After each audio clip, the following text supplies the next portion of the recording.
গরম এসে যাচ্ছে, আমের সিজনও আসছে, কাঁচা আমের।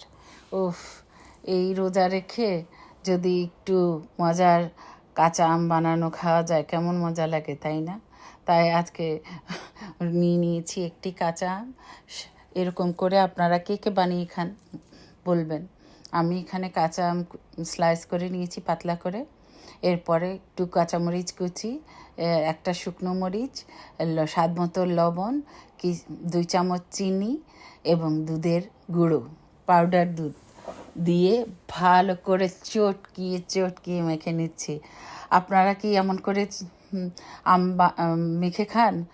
আমি কিন্তু এমন করে আম মাখা খেতে খুব পছন্দ করি।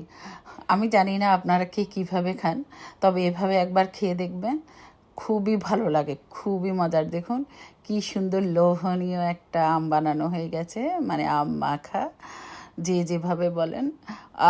আমার তো প্রাণটা শান্তি হয়ে গেছে।